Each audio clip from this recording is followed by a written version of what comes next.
একটা ছোট্ট গ্রামে ছিল দুই ভাই, রহিম আর করিম। তারা খুব গরিব হলেও পরিশ্রমী আর সৎ ছিল। তাদের বাবার রেখে যাওয়া একটা ছোট্ট হোটেল ছিল, যেটা দিয়ে তারা কোনো মতে জীবন চালাতো। হোটেলটা খুব বড় ছিল না, কিছু কাঠের টেবিল, কয়েকটা বেঞ্চ আর একটা চুলো যেখানে তারা নিজেরাই রান্না করত। গ্রামটা ছিল খুব সুন্দর, কিন্তু বর্ষাকালে সেখানে প্রায় ভারী বৃষ্টি হতো। সেই বৃষ্টি যেমন মাটিকে সবুজ করে তুলতো, তেমনি মানুষের জীবনকে কষ্টে ফেলতো। বিশেষ করে রহিম আর করিমের মতো ছোট ব্যবসায়ীদের জন্য বর্ষা ছিল একটা বড় সমস্যা। একদিন সকাল থেকেই আকাশ কালো হয়েছিল। কিছুক্ষণ পর শুরু হলো প্রবল বৃষ্টি। টিপ টিপ নয়, ঝমঝম করে বৃষ্টি নামতে লাগলো। রাস্তা কাদায় ভরে গেল, মানুষ ঘর থেকে বের হতে পারছিল না। সেই দিন হোটেলে একজনও গ্রাহক এলো না। রহিম চুপচাপ বসেছিল আর করিম চুলার পাশে দাঁড়িয়েছিল। তাদের মুখে দুশ্চিন্তার ছাপ স্পষ্ট। ভাই, এইভাবে চলতে থাকলে তো আমরা না খেয়ে মরবো। হাল ছাড়লে চলবে না, কিছু একটা উপায় খুঁজতেই হবে। কিন্তু দিন যেতে লাগলো আর বৃষ্টিও থামলো না। একদিন, দুদিন, 3 দিন, প্রতিদিনই হোটেল ফাঁকা।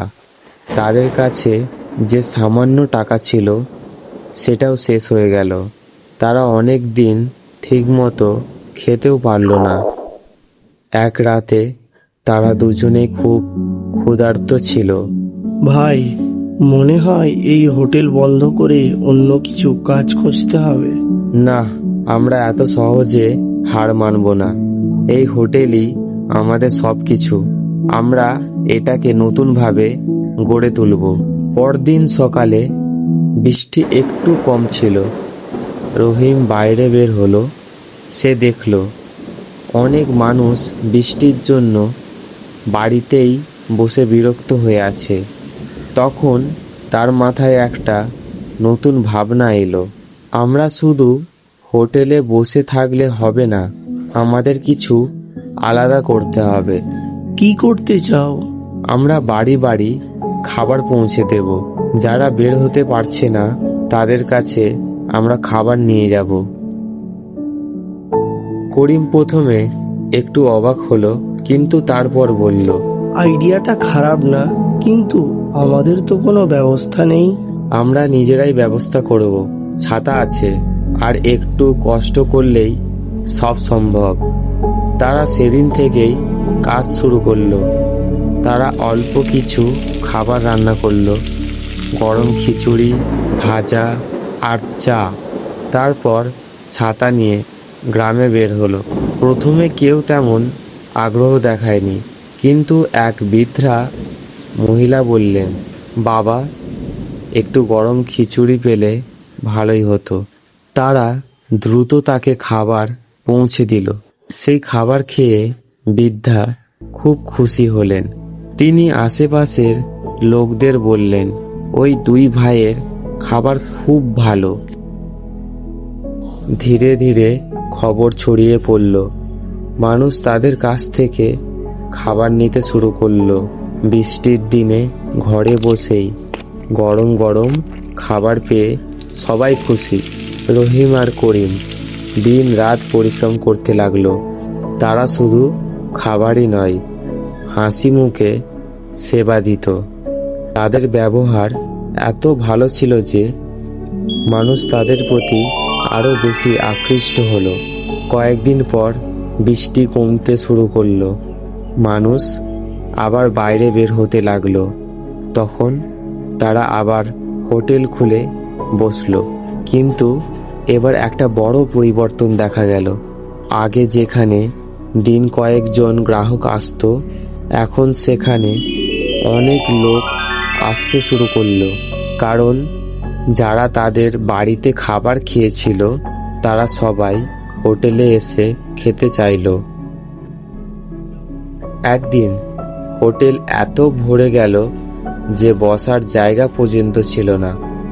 করিম অবাক হয়ে বলল, ভাই দেখো, আমাদের হোটেলে আবার আগের মতো লোক আসছে। এটাই আমাদের পরিশ্রমের ফল।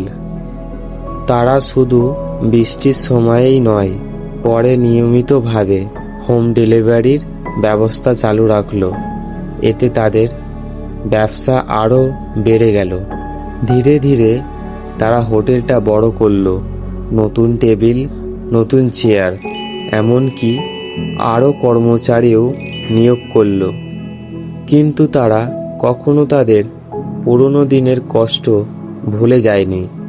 একদিন সেই বৃদ্ধা মহিলা আবার হোটেলে এলেন। তিনি বললেন, তোমরা শুধু ভালো খাবারই দাও না, মানুষের পাশে দাঁড়াতে জানো। এটাই তোমাদের আসল শক্তি। রহিম আর করিম একে অপরের দিকে তাকিয়ে হাসলো।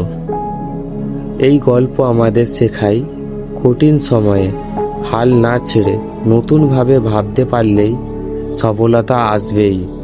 সমস্যা আসবেই, কিন্তু যারা সাহস আর বুদ্ধি দিয়ে সেই সমস্যার মোকাবিলা করে তারা একদিন সফল হয়। এইভাবে দুই ভাইয়ের ছোট্ট হোটেলে আবার প্রাণ ফিরে পেল, আর তাদের জীবনেও এলো সুখ আর সমৃদ্ধি। হ্যালো বন্ধুরা, তোমাদের এই ভিডিওটা কেমন লাগলো কমেন্টে অবশ্যই জানাবে। আর এই ভিডিওটা যদি ভালো লেগে থাকে লাইক করবে আর চ্যানেলটি সাবস্ক্রাইব করে আমাদের পাশে থাকবে।